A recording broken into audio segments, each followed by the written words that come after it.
오늘 본문 말씀에 보니까 예수 믿는 사람은 어떤 사람이냐? 예수님과 꼭 붙어 있는 사람, 예수님과 꼭 연합해 있는 사람이다, 이렇게 말하고 있습니다. 오늘 본문 3절에 보면 이렇게 증거합니다.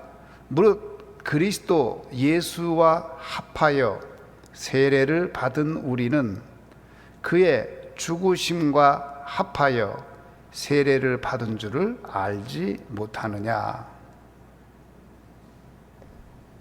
예수와 어떻게 해요? 합하여 세례를 받았어요. 예수 믿는 사람은 어떤 사람이냐? 예수님과 합하여 세례를 받은 사람이에요. 그러면 그 사람은 어떤 사람이냐? 그의 무엇과?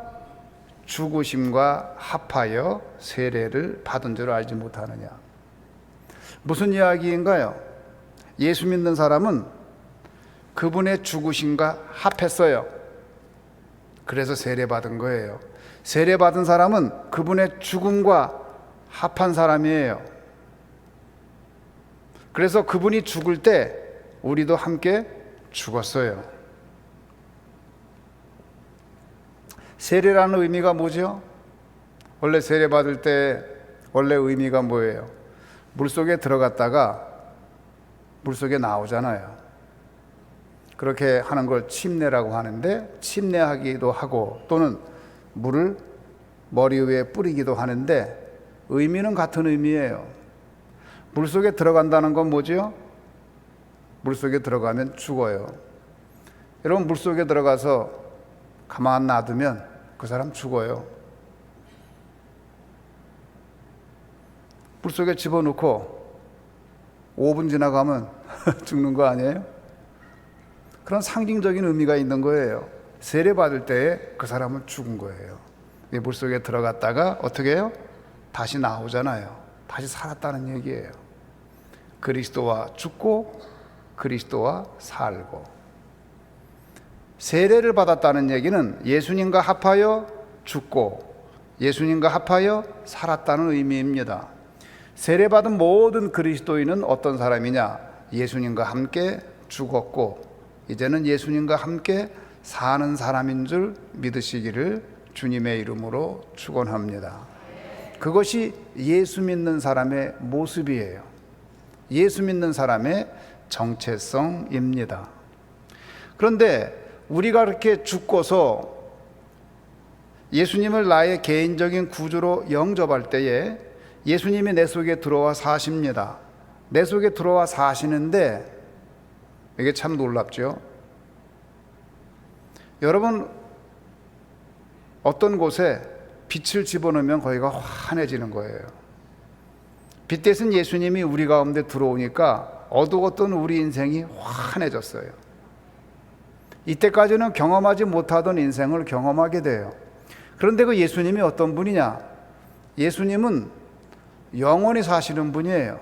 그래서 그분이 내 속에 들어와 사니까 영생을 누리는 거예요. 그래서 내 속에 예수님이 들어왔고 그 예수님을 모시고 사는 사람은 어떤 삶을 사느냐? 영생의 삶을 사는 거예요. 예수를 믿으면 제일 먼저 일어나는 일이 뭐냐? 죽어야 돼요. 그런데 죽지 못하는 사람이 있어요. 여기서 문제가 생깁니다. 예수님하고 함께 죽어야 돼요. 예수님이 십자가에 못 박혀 죽을 때에 우리도 연합하여 죽은 자입니다. 예수 믿는 사람은 어떤 사람이냐? 죽은 사람이에요.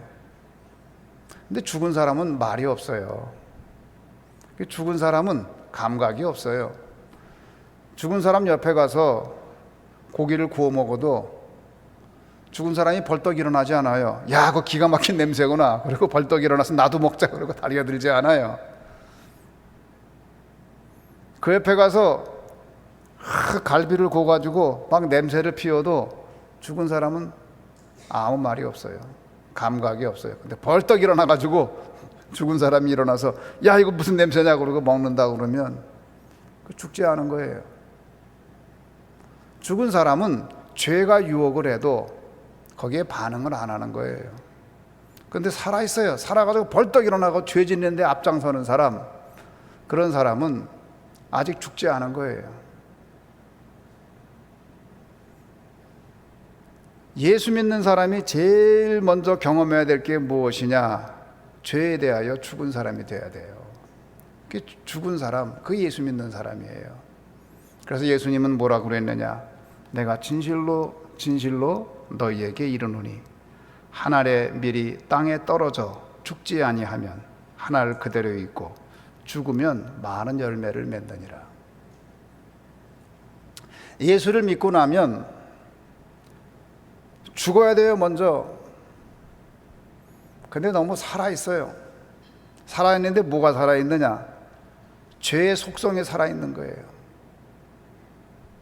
그래가지고 계속 자기 얘기를 해요. 자기 주장을 해요. 그게 죽은 게 아니죠. 거기서 문제가 생기는 겁니다. 그리스도인이란 어떤 사람이냐? 예수와 함께 죽고 예수와 함께 사는 사람. 그래서 11절에서 이렇게 말합니다. 이와 같이 너희도 너희 자신을 죄에 대하여는 죽은 자요 그리스도 예수 안에서 하나님께 대하여는 살아있는 자로 여길지어다. 죄에 대해서는 죽은 사람이 되어야 돼요. 옆에서 아무리 유혹해도 죽은 사람은 그 유혹에 반응을 안 해요. 죄악에 대한 감각이 없어요. 욕을 해도 반응이 없어요. 심지어 모욕을 해도 침을 뱉어도 시체는 말을 하지 않아요. 왜? 죽은 것이니까. 그런데 속에서 화가 나요? 속에서 부글부글 끓어올라요? 누가 막 미워 죽겠어요? 아직 살아있네. 죽어야 되는데. 그리고 죽은 자로 여기세요. 그걸 건들지 마세요. 그 죄를 자꾸 건드리면 안 돼요. 건들면은 요놈이 자꾸 살아나요. 점점 살아난다고요. 죽은 자로 여기고 그냥 무시하고 그냥 놔두면 되는데 자꾸 그 생각을 하잖아요. 그러면 얘가 자꾸 일어나요. 일어나서 나를 확 잡아먹어요. 속에서 화가 나고 속에서 나쁜 마음이 생기거든 그냥 무시해 버리세요. 예수 믿는 사람과 예수 안 믿는 사람의 차이가 뭐냐? 예수 안 믿는 사람은 속에서 이게 막 일어날 때에 얘를 누를 수 있는 힘이 없어요. 예수 믿고 나서 우리가 얻은 능력이 뭐냐? 이 죄가 일어설 때에 이 죄를 누를 수 있는 힘이 여러분에게 있는 줄 믿으시기를 주님의 이름으로 축원합니다. 왜 그럴까요? 그전에는 내 안에 예수님이 없었어요. 그런데 이제는 내 안에 누가 있어요? 예수님이 계시는데 어떻게 계시느냐? 성령으로 계시는 줄 믿으시기 바랍니다. 성령으로 내 안에 계시기 때문에 죄가 일어설 때에 얘를 죽은 자로 여길 수 있어요. 너희 자신을 죄에 대하여 죽은 자로 여길지니라. 죄에 대해서 죽은 자로 여기면 돼요. 그냥 죽은 자로 여기세요. 그러면 걔는 죽은 자가 되는 거예요. 근데 예전에 내가 예수님을 모를 때에는 얘가 죽은 자가 아니었어요. 시퍼렇게 살아있었어요. 시퍼렇게 살아있어가지고 그 죄가 일어서면 꼼짝 못하고 죄의 노예가 돼가지고 사람들에게 막 따지고 사람들하고 막 싸우고 원수를 기어이 갚고 막 욕을 해야 되고 침을 뱉고 길 가면서도 욕을 하고 술 먹고 행패 부리고 별짓을 다 했는데 이제는 그 죄가 살아있는 게 아니라 어때요? 죄에 대하여 죽은 자예요. 죄에 대하여 죽은 자로 여길지니라. 여러분 죄가 여러분 가운데 일어날 때에 죄에 대하여 죽은 자로 여기시기를 주님의 이름으로 축원합니다. 예전에는 죄가 일어서면은 그 죄에게 꼼짝 못했지만은 이제는 그 죄를 이길 수가 있어요. 그 죄에게 기회를 주지 마세요. 마음에 일어나는 욕심에 반응을 보이지 마세요. 예수 믿는 사람도 여전히 육신을 지니고 살기 때문에 죄의 마음이 일어나요. 안 일어나는 거 아니에요. 유혹을 여전히 받아요. 그런데 이길 수 있는 힘이 있는 거예요. 그게 예수 믿는 사람하고 안 믿는 사람의 차이점입니다. 죄라는 것은 반응하지 않으면 힘을 못 얻어요. 죄라는 것은 그냥 덮어버리면 꼼짝을 못해요. 숨 막혀서 죽어버려요. 근데 내가 자꾸 걔를 키워주고 그러니까 이놈이 점점 힘을 얻는 거예요. 사랑하는 성도 여러분, 우리는 죄에 대하여 죽은 자입니다. 그 정체성을 잃어버리면 안 돼요. 여러분은 죄에 대하여 죽은 사람입니다. 그래서 누가 와서 자꾸 해코지 해도 난 죄에 대해서 죽었는데 뭐 죽은 자로 여기고 반응을 보이지 마세요. 누가 와서 누구 욕을 막 해도 그냥 반응을 보이지 마세요. 같이 맞장구 치지 마세요. 반응을 보이지 마세요. 그러면 시들해지고 말아요. 거기다 자꾸 반응을 보이니까 재밌어가지고 신나가지고 또 맞장구 치다가 같이 범죄의 자리에 들어가는 거예요. 예수 믿는 사람이 어떤 사람이냐? 죄하고 이혼하고 이제는 예수님하고 사는 사람이에요.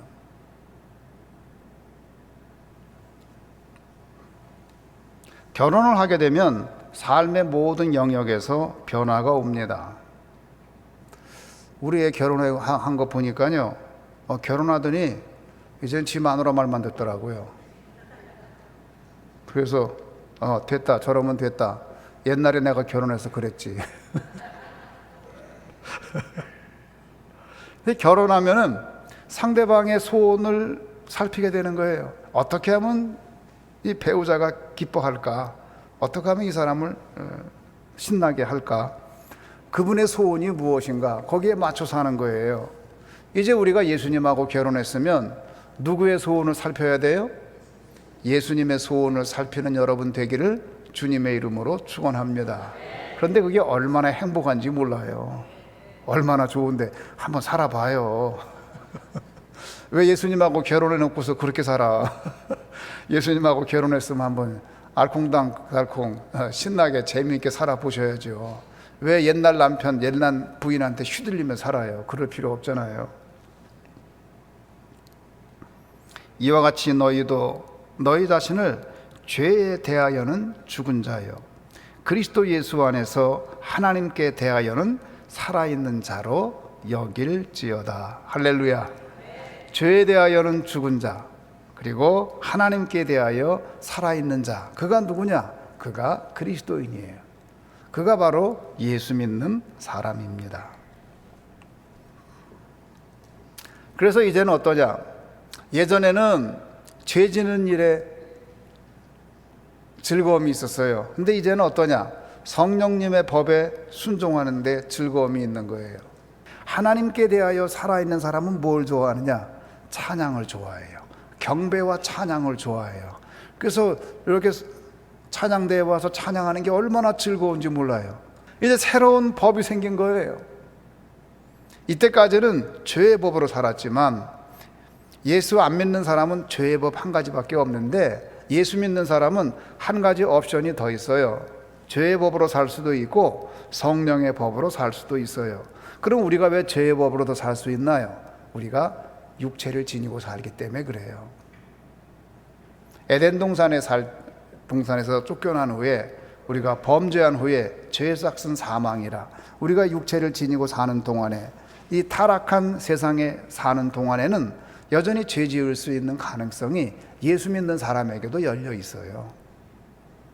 그래서 예수 믿는 사람에게는 죄의 법으로 사는 것 외에 성령의 법으로 살 수 있는 법이 생겼는데, 중요한 건 뭐냐면 옛날에는 이 죄의 법으로만 살 수밖에 없었는데 이제는 이 죄의 법을 무시하고 죽은 것으로 여기고, 이거 죽었네. 죽은 것으로 여기고 이제는 성령의 법으로 살 수 있게 된 줄로 믿으시기를 주님의 이름으로 축원합니다. 할렐루야. 얼마나 좋아요. 얼마나 좋아. 그런데도 우리가 죄 짓는 길로 가야 되나요? 아니에요. 죄가 일어설라 그러면 죽은 자로 여길지니라.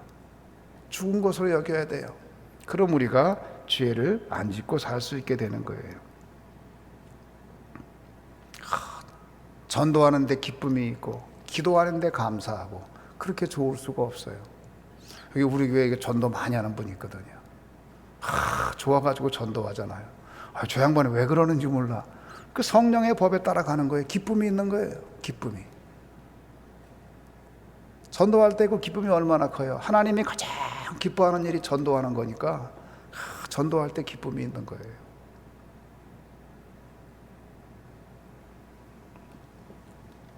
(13절에서) 이렇게 말을 합니다. 13절, 또한 너희 지체를 불의의 무기로 죄에게 내주지 말고 오직 너희 자신을 죽은 자 가운데서 다시 살아난 자 같이 하나님께 드리며 너희 지체를 의의 무기로 하나님께 드리라. 아멘. 이것은 무엇을 말하냐면 그리스도인에게는 가능한 삶이 두 종류가 있어요. 하나는 뭐냐? 우리 지체를 죄의 무기로 드리는 거 가능해요. 예수 믿는 사람이라고 해서 그게 불가능한 게 아니에요. 성경에 보면은 하나님을 잘 믿었는데 범죄한 사람들 있잖아요. 다윗 같은 사람은 그렇게 훌륭한데도 어떻게 했어요? 다른 여자를 간음하고 살인 교사하고 그의 남편을 죽게 하고 그 여자를 자기 여자로 취하고 얼마나 악한 사람이에요. 그래서 우리가 예수를 믿는다고 해서 자만하면 안 돼요. 언제나 우리가 죄를 지을 수 있는 가능성이 있다 없다? 있어요. 그래서 우리에게는 두 가지 길이 항상 있어요. 하나는 뭐냐면 우리 지체를 불의의 병기로 내어놓을 수 있어요. 그래서 이 몸을 가지고 예수 믿는 사람인데도 불구하고 심지어 아주 극악한 경우엔 살인도 할 수 있어요. 이 몸을 가지고 불의의 무기가 돼가지고 나쁜 일을 할 수 있어요. 그런데 예수 믿는 사람에게 한 가지 더 좋은 선택권이 하나 생겼는데 그게 뭐냐? 우리의 지체를 의의 무기로 사용할 수 있는 능력이 생겼어요. 할렐루야. 여러분 어떤 걸 택하겠어요?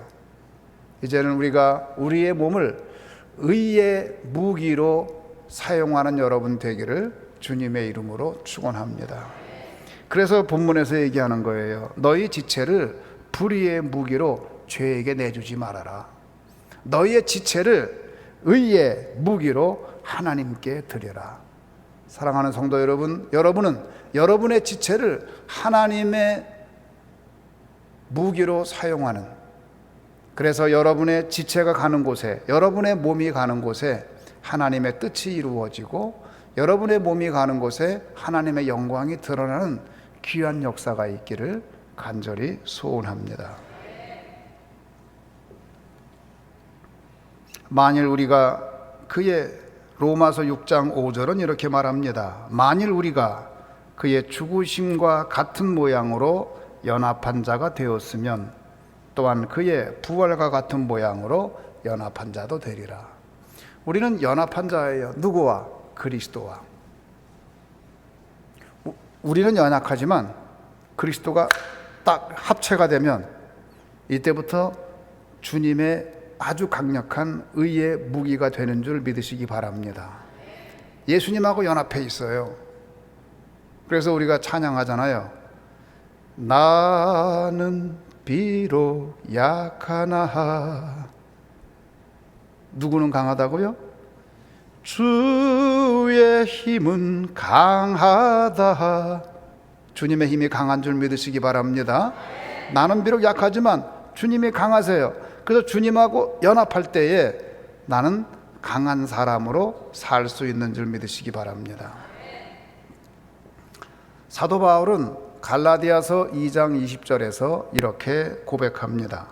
내가 그리스도와 함께 십자가에 못 박혔느니 그런즉 이제는 내가 산 것이 아니요 오직 내 안에 그리스도께서 사신 것이라. 이제 내가 육체 가운데서 사는 것은 나를 사랑하사 나를 위하여 자기 몸을 버리신 하나님의 아들을 믿는 믿음 안에서 사는 것이라. 할렐루야.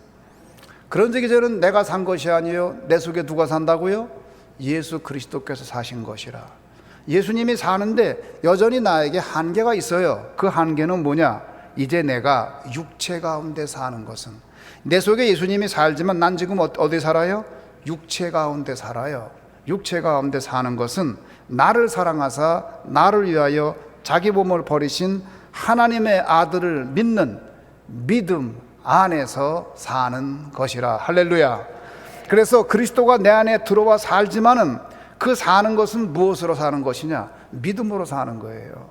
그 믿음으로 살 때에 내가 의의 병기가 되고 내 지체를 하나님의 의로운 일을 위해서 사용하게 되는 겁니다.